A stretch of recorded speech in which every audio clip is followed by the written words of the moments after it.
Herdeiro do Mundo, capítulo 298, Prenúncio da Morte. Rael não ouvia a voz de Janete, não importava o que ela dizia, e também não afrouxava o aperto dela. A sensação era contagiante ao extremo, e naquele momento Janete parecia ser a coisa mais valiosa que ele tinha em mãos. Como ele poderia soltar? Rael estava consciente disso. Ele podia ouvir Janete dizer que havia alguém os observando, mas ele nem tentava sentir se era verdade. Todo o seu foco estava no corpo de Janete e na incrível sensação de estar se aliviando de tantas tensões insaciáveis. Quanto mais aliviado ficava ao estocar aquela bela mulher, mais vontade ele tinha de continuar estocando-a. Parecia que seu corpo nunca tinha o suficiente. Aquilo estava deixando a mente de Rael a cada instante mais instável. Rael queria parar, ele sabia que sua discípula poderia estar sofrendo, mas ele simplesmente não conseguia. Ele não tinha forças para parar, nem mesmo para falar. Rica, por que você me deu essa droga? Rael pensou amargamente. Janete abriu a boca dizendo algo e o hálito doce dela se espalhou. Como se Rael estivesse mais preocupado com os lábios dela do que com o que ela tentava dizer, Rael a puxou e mergulhou em seus lábios contra os dela com força em um beijo demorado. Rael sentiu que não importava o que ele fizesse com Janete, aquela sede incessante por prazer não iria passar tão rapidamente. Janete tinha a sensação que Rael queria sugar tudo dela. Ele a beijava de uma maneira praticamente a chupar sua boca e quase toda a sua saliva. Rael estava quase a mordendo. Isso só não a machucava por causa de sua forte resistência e também porque, apesar de todo o desespero, Rael ainda mantinha um mínimo fio de consciência. Ele não queria machucar Janete, mas ao mesmo tempo não podia evitar de querer senti-la com toda a sua força para saciar seus desejos. Se você me queria tanto assim, por que fez aquilo? Janete pensou, incapaz de recusar o beijo de Rael ou qualquer coisa que ele fizesse a ela. Janete estava gostando de ser possuída pelo seu amado e salvador, mas isso tinha um tremendo impasse em sua cabeça. Saber que Rael a hipnotizou para ela esquecê-lo ainda a fazia sofrer. Sabendo seu lugar no mundo, ela se sentiu completamente inferior. Como se por ela ser pobre e não ter nenhum status não merecesse esse jovem que agora a tomava. Talvez Rael tivesse a hipnotizado por isso, por ela não ter nada de valor e só a libertou porque não conseguiu resistir a ela por causa de alguma droga que estaria em seu organismo, talvez até um veneno. Alice, flutuando acima dos dois, lutou para se controlar. A violadora usou cada força de seu corpo para se manter calma e não ter raiva do que estava assistindo, mas era difícil não ter. Se ela queria tentar controlar Rael, teria que tomar definitivamente o lugar daquela mulher. Ela, mais do que ninguém, tinha um ódio mortal pelo ato sexual. Não é que ela não gostasse e não se sentisse bem durante o ato, mas toda vez que ela o fazia, se lembrava de tudo que perdeu e sofreu, de modo que a deixava furiosa. Por causa dessa fúria, ela poderia tentar matar um mestre, mesmo diante de tal sensação. Maldição! Se pelo menos eu não tivesse visto isso, eu não estaria tão zangada. No meio do prazer, eu certamente esqueceria de pensar nessas coisas. A fúria de Alice não era à toa. Se ela estivesse no lugar de Janete, ela só teria raiva quando Rael acabasse e se saciasse dela, mas vendo toda aquela coisa, a fez sentir uma imensa repulsa. O modo doentio de como Rael possuía Janete, o rugido em cada arfada, como devorava os lábios daquela mulher durante o beijo, a fez sentir cada vez mais nojo. Eu odeio homens, definitivamente eu odeio homens. Eles só sabem pensar nessas coisas e que nós, mulheres, não somos nada além de um prazeroso pedaço de carne. Alice se tremia e seus lábios se mordiam de ódio. Ela mais uma vez fechou os olhos tentando se controlar e começou a suspirar lentamente como se quisesse se autoajudar. Calma, Alice. Quando você beijá-lo, nem vai mais pensar nisso. Agora vamos acabar com essa mulher e se transformar na nova companheira dele de uma vez. Ela forçou uma voz mais firme para falar consigo mesma e depois flutuou, se aproximando deles. Isso atraiu a atenção de Janete. Janete estava arfando e gemendo incontrolavelmente. O ardor que ela sentia era mínimo e o prazer enorme. Mesmo assim, ela estava mais consciente do que Rael, com toda certeza. Rael, ela está vindo. Você, a gente, nós podemos continuar depois. Não importa o quanto de esforço Janete fizesse, ela não conseguia se soltar dos braços fortes de Rael. Ela também não queria se soltar, apenas no começo em meio ao sofrimento, mas agora ela não queria mais. A experiência de sentir um homem dentro dela a tinha deixado com os pensamentos nublados. Todo o corpo de Janete queria ser consumido por Rael. A única coisa que a fazia se conter um pouco era a lembrança do que Violeta fez a ela, pedido de Rael. Esse era o único ponto que barrava sua vontade de se entregar toda e completamente a ele. Não que ela não estivesse fazendo isso com o corpo, mas a sua mente, mesmo delirando e saboreando do mais profundo prazer, ainda não estava entregue. Alice se aproximou e ficou flutuando a 10 metros deles. Ela apontou a ponta do dedo para a cabeça de Janete, mas não fez nenhuma ação de antemão. A jovem violadora pareceu pensar um pouco e em seguida a perguntou, mantendo o dedo apontado. Você, mulher, quem é você? Esse homem te agarrou à força? Janete ouviu a pergunta e viu um dedo apontado em sua direção, mas com todo o seu corpo tomado em desejos sexuais e perdida naquele estado, ela não conseguia se concentrar. Sendo assim, era impossível para ela sentir os instintos assassinos daquela jovem ou saber qual era a base de cultivo dela, mas ainda sentia que Alice era muito perigosa. Pelo menos, isso seus instintos passavam a ela. Ele não me pegou à força. Eu o consenti. Ele é meu mestre, o meu namorado. Janete se explicou apressada com certo esforço devido ao prazer. Ela sentiu que aquela moça estava com repulsa deles e não os atacou porque muito provavelmente não sabia se ela estava sendo forçada ou não. Seu mestre? Alice ficou atordoada. Ela não conhecia todos os discípulos de Rael. Na verdade, ela só sabia que Rael tinha discípulos, mas não quais, e isso a fez baixar o dedo levemente atrapalhada. Se Janete falasse a verdade, ela não poderia eliminá-la. Rael poderia estar descontrolado de desejos, mas quando ele voltasse ao normal, saberia o que Alice fez e isso estragaria o plano dela. Agora, se essa mulher não fosse nada de Rael, Alice poderia matá-la sem preocupações, que Rael não iria ficar muito bravo. Ele não está bem. Digo, algo aconteceu com ele e ele ficou assim. Oh, céus, Rael, como isso é bom! Janete suspirava e gemia enquanto tentava explicar, mas começou a ter outro orgasmo, justamente quando explicava para Alice. Ah, deixa pra lá, isso não é mais um problema meu.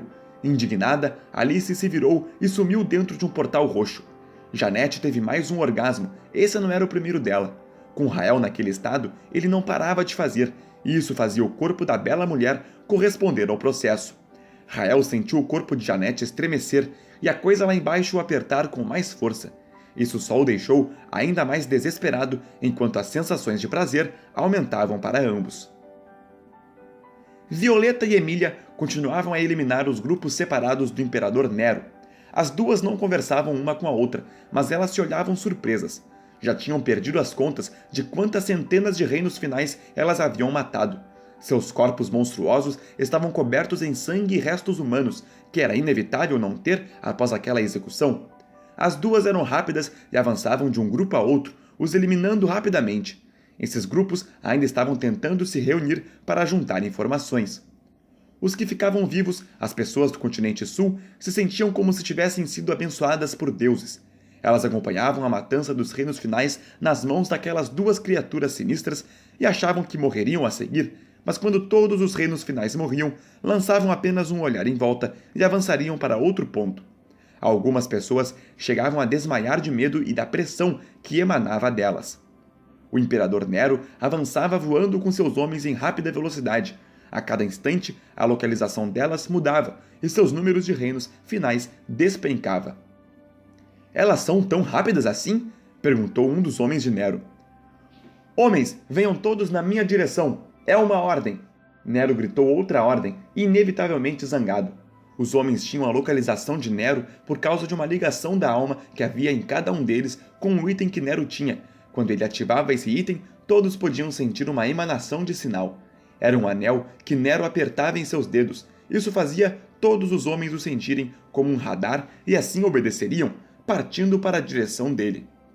Com a nova ordem, todos estavam avançando para o mesmo ponto. Violeta e Emília continuavam como flechas de uma ponta a outra, eliminando o máximo de homens que conseguissem. Elas só pretendiam parar quando todos estivessem mortos.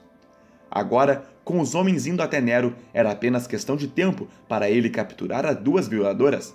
Elas não podiam saber que Nero estava preparado e com ervas aladas brilhantes em mãos. Assim que entrassem na zona de contato, elas perderiam toda a capacidade de lutar e não seriam mais nada além de presas vulneráveis. Nesse momento, a vida delas estaria nas mãos de Nero. Em um mundo paralelo e retorcido de energia malignas e coloridas, gritos e mais gritos estridentes soavam no ar. Esses gritos eram de pessoas mortas que caíam dos céus, mergulhando em um mundo indescritível. Cada vez mais almas surgiam caindo do céu e gritando, como se estivessem sufocadas nas últimas dores sofridas ainda em vida. Havia muitas pessoas ali ainda perdidas, tentando entender o que havia acontecido.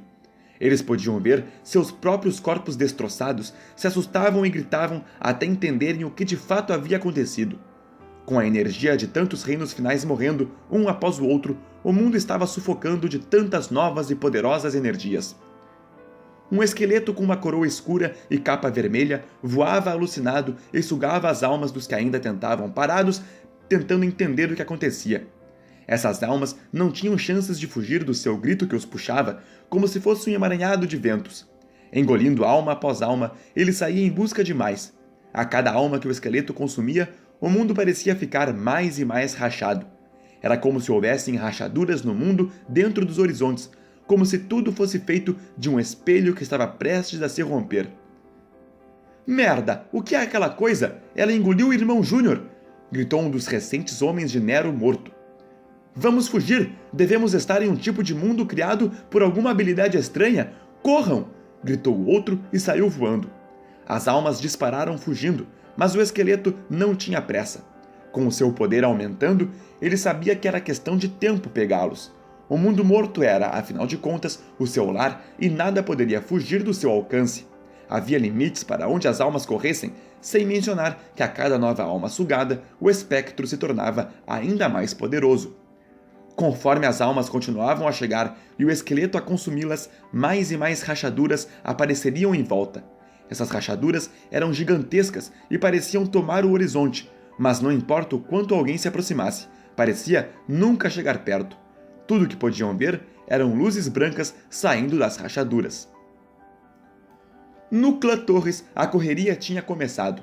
Neide e Rhaegar pararam o treino das meninas e começaram a se preparar para uma possível invasão. Nessa altura do campeonato, o imperador e suas filhas já estavam a caminho em uma carruagem.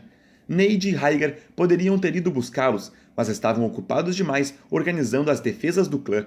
Eram eles que cuidavam de tudo agora. Mara e Natália estavam por dentro da invasão do Império Norte. Neide disse a verdade para elas não ficarem preocupadas. Neide contou que Rael havia se escondido e estava seguro. Ela disse que ele não estava em um local que recebia chamados, mas estava bem. Será que minha mãe está escondendo alguma coisa da gente? Perguntou Mara pensativa, enquanto caminhava na rua ao lado de Natália, voltando para casa. A residência Raymond, agora Torres, era o ponto mais seguro de todo o clã. Depois de tudo que passamos, ela não mentiria para nós, prima. Se Rael estivesse com problemas, eles dois seriam os primeiros a ir atrás dele, disse Natália de volta para a prima, com toda a calma que poderia apresentar.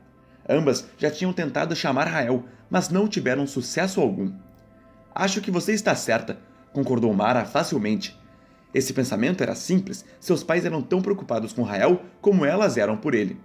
Só não entendo por que ele teve que se isolar. Mara perguntou de repente, enquanto continuava a pensar. As duas não estavam correndo, estavam caminhando pelo clã quase em um ritmo de passeada. Como a casa delas estava perto, elas não pensaram que deveriam correr. Rhaegar e Neide tinham dito que eles também iriam para lá se as coisas ficassem complicadas no clã. Deve ser algum segredo referente aos poderes dele, por isso não pode ficar perto de ninguém. Natália mais uma vez disse. Não importa como ela pensasse, ela sempre teria uma resposta positiva que faria Maria concordar. O que está acontecendo com os céus? Perguntou alguém aleatório na rua. As meninas se viraram e viram nuvens escuras se espalhando. Essas nuvens começaram com pouca força, mas rapidamente se alastraram. Natália e Mara pararam surpresas. Todos que viam essas nuvens tinham seus corações acelerados de alguma maneira. O dia parecia estar começando a virar noite. O que será isso, Natália? Tem algo a dizer? Mara perguntou, porque a prima parecia sempre dizer algo de bom. Mas dessa vez, Natália ficou em silêncio e apreensiva. Não havia nenhum cultivador no céu, não havia nenhuma energia poderosa próxima, mas todos podiam sentir calafrios enquanto aquelas nuvens fechavam o céu, se espalhando para todas as direções. Mara, vamos para casa. Tenho a sensação que devemos nos proteger disso, disse Natália, dessa vez sem soar nem um pouco otimista. Mara, de alguma forma, sentiu a mesma coisa. Eu espero que Rael esteja... Ah! De repente, um grito desesperado ecoou perto delas. Um homem de aproximadamente 30 anos acabava de ser morto por um sujeito estranho tomado em formas de sombra. Esse sujeito tinha surgido e já chegou atacando-o por trás com uma espada de lâmina escura.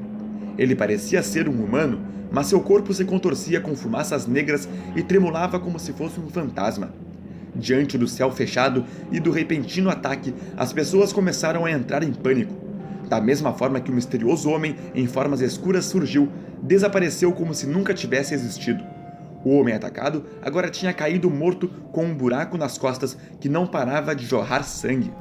As pessoas não sabiam se ajudavam o homem agora morto ou se fugiam. Aquilo foi realmente assustador. Misturado à mudança dos céus, parecia que tudo poderia colapsar a qualquer momento. O dia continuava escurecendo, causando ainda mais pânico nas pessoas. Vamos fugir daqui! Um homem puxou sua esposa e correram apressados na rua. Uma mulher fez a mesma coisa levando sua filha no colo. 2 homens fizeram o mesmo. Naquele momento, a correria tinha começado. Várias e várias pessoas fugiam sem hesitar. Mara e Natália hesitaram olhando em volta, como se procurassem traços do misterioso assassino, mas ele havia sumido completamente. Mara, vamos nos proteger também. Algo não está certo. Temos que ir para casa, disse Natália, puxando a mão da prima. Mara hesitou pensando em seus pais e virou-se correndo com a prima, enquanto acionava o anel e explicava o ocorrido aos seus pais. Quando elas chegaram em frente à porta de casa, se depararam com um homem adulto que elas já conheciam, mas que na verdade deveria estar morto. Ele tinha um sorriso frio e tanto seus olhos quanto seu corpo emanavam uma energia maligna e sobrenatural que causava calafrios em qualquer um próximo. Seu corpo tremulava e soltava fumaças escuras semelhante ao outro homem que havia desaparecido momentos antes. Olá, meninas! Quanto tempo desde que não nos vemos? Perguntou o homem friamente de braços cruzados, mantendo seu sorriso frio. Havia fortes intenções assassinas em sua face maligna, como a de um verdadeiro demônio. Natália foi a primeira a dar um passo para trás com medo. Aquele homem foi o culpado por ela ter vários pesadelos que, há muito, ela achava que havia superado. Ela se tremeu incondicionalmente quando o viu na sua frente. Heitor! Disse Mara furiosa. Ela não entendeu como esse homem ainda poderia estar vivo, mas sentiu uma fúria explodir por todo o seu corpo. Esse homem à frente foi o culpado por fazê-la perder um esperado filho, fruto dela com um homem que ela mais amava. Fim do capítulo.